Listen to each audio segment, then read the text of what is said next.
Hi everybody, this video is going to help you through the author tasks that I've set for term 6 week 3, and it's all about stone trolls. So you'll have a chance to write your own sentences, to use adjectives, to use some description, and to do some reading questions as well. So this week's all about practicing those descriptive techniques. Okay, so just to let you know, we've got on the website, we've got this booklet, and it's all about stone trolls. And you see it's Year 3 workbook. So the first thing you're going to need to do is have a read of the introduction here. So this is some background information to the story. So you might remember a couple of weeks ago we had some work on trolls. It's very similar to that, but this time you've got more information about where they live, what they do, and about Iceland as well. So you've got some information about Iceland here, but we know a little bit about that already from our work in class. So if you scroll down, you'll then get to a story. Now this is the Stone Troll, so this is a narrative story. That means it's a story that follows 2 characters, and you can listen to it if you click this link, or you can read it yourself. Please try and read it yourself, because on there's some information, there's some words that are in bold which you're going to need for later in the week. Okay, so the first thing you can do is, if you've just started this, is start reading the Stone Trolls all the way to the bottom. Okay, if you haven't read it, you can listen to it here if you click this link at the top. Okay, now then, at the bottom there is a glossary. Remember, a glossary, we actually wrote one of these for our volcano reports. So you want to quick pause and remind yourself, try and think about what a glossary is, what does it do? Maybe tell an adult or someone who's with you as well. So a glossary tells us the meaning of words in the text that might be unfamiliar to us, that we don't know or we haven't seen before. So 2 in here are basalt. Now, we did a lot of work on these types of rocks. So basalt is a volcanic rock, and if you can remember, that's an igneous rock because it comes from lava, hardened lava. So this is actually basalt here. Okay. Sea stacks, so those are pillars of rock formed by the wind and the waves, and these were once thought to have been arches of rock attached to cliffs. So possibly at some point these large towers or sea stacks were maybe part of this island. Okay.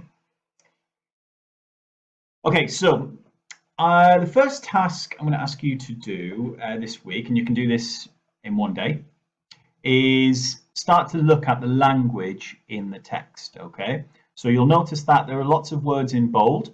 What I'd like you to do is have a think about what those words mean. So I've got an example here from the story. It says, so each night under the cover of darkness they would venture outside to hunt and fish. You can see I've got my vocabulary here, vipers, to show that we're thinking about vocabulary. Okay, so have a think, what does cover of darkness mean and what does venture mean? Now then, I'll give you a couple of examples. So if I'm doing something under the cover of darkness, it doesn't mean that I've got a bag over my head or anything like that.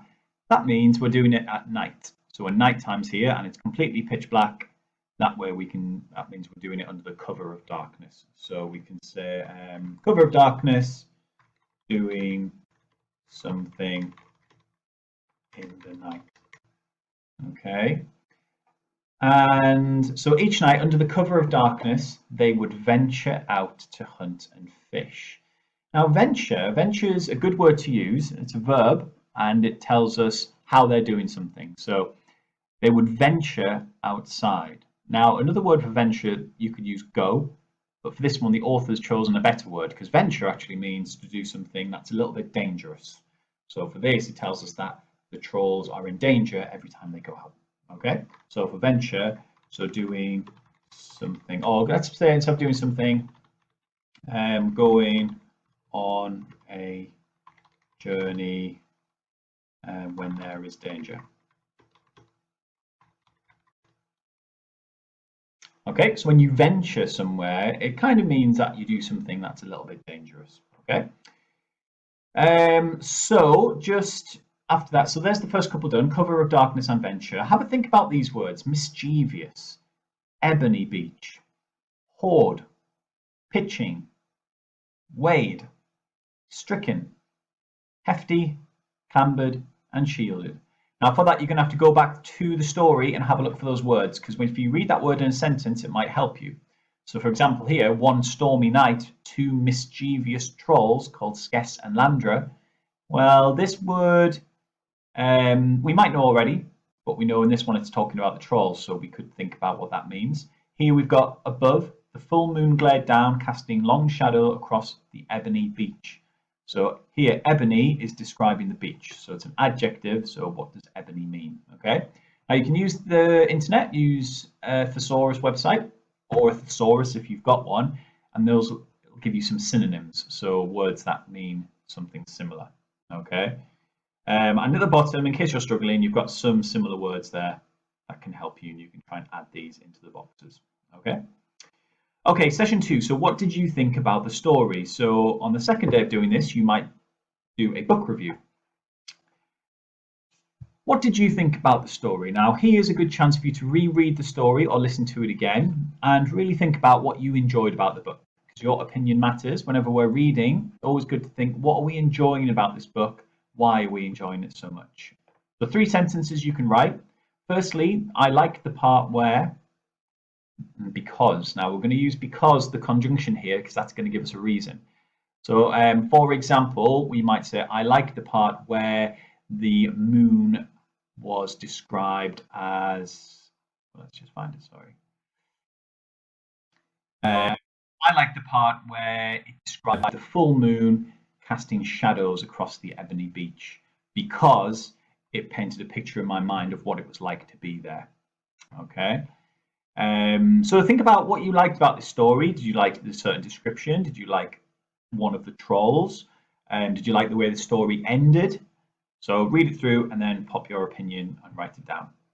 I was surprised. So think about what surprised you when reading the story. I was surprised when, because. And is there a story that this reminded you of? So the story reminded me of because. Okay. So for session 2, try and write your own book review using these 3 sentences. Okay, so moving on. Scroll down a little bit. So that's when we start in session 3, is looking at the grammar. So the words and phrases that help us write interesting stories. So the first one is an odd one out game. So I've just popped it in here. For this first task, and this is kind of to get your brain ticking over and get you thinking, is looking at all these words that are underlined, which of them is the odd one out? So we've got stormy, mischievous, perched, craggy, full, long, and ebony. So which of those is the odd one out? So the first thing you need to think of is which one word is the odd one out and why, and what do you think the job of the other underlined words are in these sentences? Pause the video, have a think. Okay, so I'm not going to go through the answers to that, because actually the answers are at the end. So if you're on session 3, you can have a look towards the bottom. Okay, so now you've got a couple of pictures. Now we're going to use adjectives here to describe nouns. So what I want you to do first is list all the things you can see in these pictures of Iceland. Now we have actually done something similar in school, so you can you try and pick that information out of your brain. What can you see in these pictures that you could describe? For example, I'll write a couple down here. Obviously, we can see lots of rocks. We can see pebbles. We can see cliffs. We can see the sky. We can see what looks a little bit like moss. What about these sea stacks? We can see stacks. Okay. You can see the shoreline, so the shore. Okay. So what I need you to do is, you can use some of those words, but also some of your own, is to think about as many different things you can see in these pictures, and then you're going to think of some adjectives to describe them. And you've got a table underneath that's going to help you to write them. Okay. So think about when you're describing these nouns, what's the colour of them? How big are they? What's the mood? Is it calm? Is it like lonely? Is it terrifying? Think about setting the mood. And then maybe think about your senses. What might it feel like if you touched that thing, or what might it smell like, or what would it sound like? The waves would be a really good one for that, the roaring waves. So you're then going to fill in this table. And the first one's already been done for you. Rocks, you could describe the rocks as grey. The rocks are quite tall. The rocks are craggy. They're sharp. They're rounded. Lifeless. Slimy. Clouds could be white, grey, wispy, thin, silver, and soft. Okay, so I've added a couple here because in this one I could see a river. So the river, okay, we might describe as terrifying. Maybe it's a really fast-moving river. What else could we describe the river as? River could be dark blue. You could also describe the river as, a really interesting word you could use here is meandering. Meandering. Meandering kind of means it, moves around corner after corner, so it meanders. Okay. So something else I could see was moss. So we might describe the moss as slippery. We could describe it as like a dark green. Maybe even wet. If we felt it, it will be wet to touch. Okay. So you've got lots of other words that you can try and fill in there. You can think of maybe at least 15 words. Try and push yourself to do at least 10, and then to also write the adjectives that go with them. Okay. Good little challenge you could do here is all the adjectives you thought of, you could look in a thesaurus to improve them. But like it says here, the rocks could be described as towering, soaring, giant, and colossal. But if you look in a dictionary, the word lanky is there. Now, lanky we wouldn't really use in this situation. Okay. People can be lanky. Rocks can't. Okay, so have a think of the best word for the job. All right, so when we're describing something, it's really important that you think of the best words available. Okay, so moving on, you've then got some sentences you can try and fill in the gaps for. So you write these down. The something rocks stood and stared down on the something canyon. Okay, so we might go back to one of our words from earlier. So rocks, you could maybe use. Well, if they're towering over, we probably would want to use the word tall. Tall, craggy rocks. Let's use a couple here. Okay, so I'm going to just try and write this in. The tall, craggy rocks stood and stared down. Stared, personification, because you're giving human qualities to an object. The tall, craggy rocks stood and stared down on the canyon. So let's look at the picture of the canyon. Where is it? Here we go. It's a bit like a canyon here. This part here. This part here. It's like a crater maybe. Okay, let's go for stared down on the wide canyon. Okay. So we've got another word for rocks. The something rocks steamed above the something valley. So let's look back. So rocks. We can't use sharp and rounded because they're kind of opposites, aren't they? The grey, life. Let's use grey and lifeless. Ooh. What about this then? So the grey, lifeless rocks steamed above the open valley. Ooh, open, desolate. Have a think, what does that word desolate mean? The grey, lifeless rocks steamed above the open, desolate valley. Lovely. So your turn to write your own sentence or your own word, in there as well. And once you finish that, you've then got another challenge where you're going to, I've already started doing this, but you can write 2 words and separate them with commas. Okay. So the something iceberg shimmered in the something lake. I stared across the crater, across rocks carpeted in moss. So maybe think of a word to describe that moss. Okay.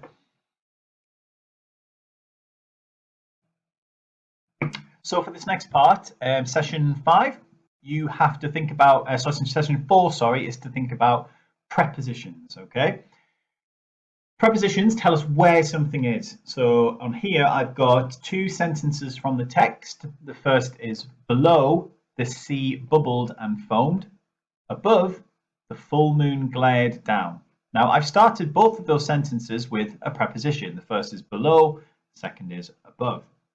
So prepositions tell us where something is, and there's lots and lots of prepositions you can use.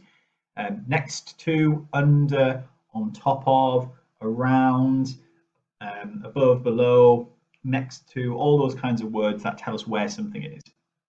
Think about why they're useful for description. Have a think about that. The reason they're so useful is because they help the reader see exactly where things are. Okay, so if we don't say where things are, the reader will struggle to understand, well, where is this thing we're describing? So if you use lots of prepositions, or use enough of them, you'll make sure that your descriptions are really accurate. Okay, so imagine you're Skess and Landra, the two trolls, sitting, looking and listening. So a really good opportunity now to just sit and think. What can you see above and below? Imagine if you're sat in where one of those pictures are set. What might you hear above and below? So you might be able to hear birds tweeting, you might be able to hear thunder rumbling in the distance, the wind howling, all of those things above you. And think about what you might hear below you as well. So use those ideas to think about your own sentences that start with above and below. And also I've turned this one into a phrase, prepositional phrase. This is called below the cliffs. What? So you might say below the cliffs, the wicked waves washed against the shore. Okay, so using those words to really help you pinpoint what's happening. Okay,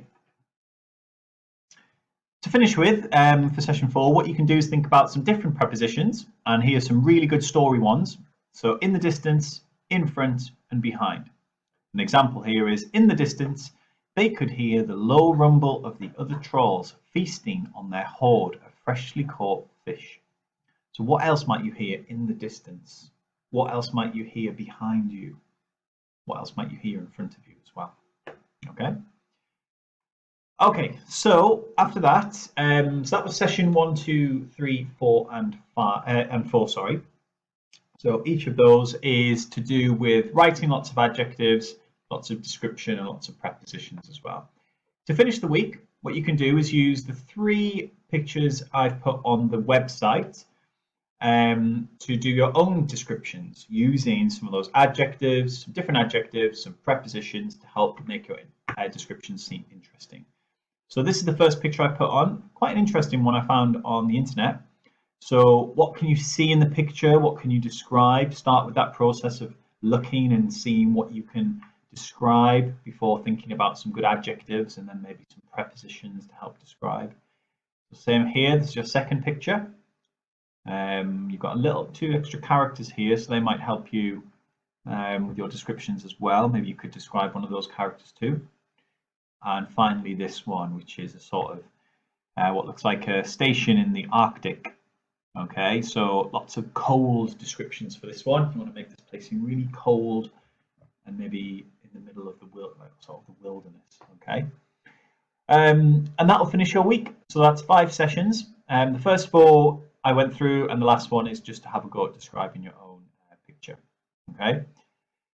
Thank you for listening. If you've got any questions, please get in touch. Class Dojo or email is absolutely fine. And I look forward to seeing you all on our Zoom catch-ups when they happen as well. Don't forget to keep putting your work on the Padlet.